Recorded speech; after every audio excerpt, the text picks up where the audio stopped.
இப்போ வந்து பார்த்தீங்கன்னா, இந்த ஒரு 1 இயர்ல வந்து ஏர்செல் அலுமினி எல்லாம் சேர்ந்து நம்ம லீட்ஸ் மெம்பர்ஸ் எல்லாம் சேர்ந்து 16 ஜாப்ஸ் வந்து கார்ப்பரேட்ல, இன்னொன்று வந்து ஒரு சின்ன கம்பெனியில் ஒருத்தர் 2 பேத்துக்கு ஒரு 18 ஜாப்ஸ் 18 பேருக்கு வேலை வாங்கி கொடுத்துருக்கோம் இந்த ஒரு வருஷம் மட்டும்.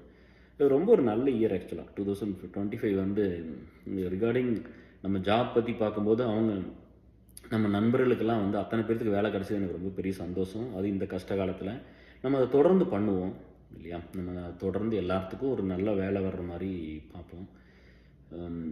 ஏன்னா அது ஒரு ஆப்பர்ச்சுனிட்டி க்ரியேட் பண்ணுறதுங்கிறது ஒருத்தர் லைஃப் இல்லையா? ஒரு வாழ்வாதாரம். அவங்கனால வந்து அவங்க வாழ்க்கைக்கு தேவையானது எல்லாமே பண்ணிக்க முடியும் இல்லையா? ஸோ அதனால் வேலைங்கிறது எல்லாருமே பண்ணணும். எல்லாத்துக்குமே அந்த ஆப்பர்ச்சுனிட்டி வேணும். எந்த ஒரு பார்ஷாலிட்டியும் அதெல்லாம் எப்போவுமே இருந்ததில்லை.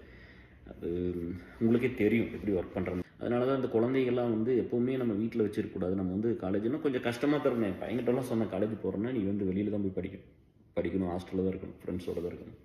இல்லாட்டி அந்த ஃப்ரெண்ட்ஸுங்கிற ஒரு ஏரியாவே அவங்களுக்கு தெரியாமல் போயிடும். ஃப்ரெண்ட்ஸ்னு ஒன்று வந்து அவங்க லைஃப் இல்லாமல் போயிடும். அவங்க வந்து அது பழகாமல் விட்டுருவாங்க. ஸோ அந்த மாதிரி நிறைய இருக்குல்ல, அதுக்காக. அதனால் எப்போவுமே அந்த மாதிரி போயிருக்கிறது ரொம்ப நல்லது தான். நிறைய கற்றுக்குவோம். நிறையா வந்து டிஃப்ரெண்ட் பீப்புளோடு இருக்கும்போது நம்மளோட நெகட்டிவ்ஸ் எல்லாம் என்னென்னு தெரியும், மற்றவங்களோட பாசிட்டிவ்ஸ் தெரியும். நம்ம அதெல்லாம் லேர்ன் பண்ணிக்கலாம். அனுசரித்து போகலாம் எல்லார்த்திட்டும்.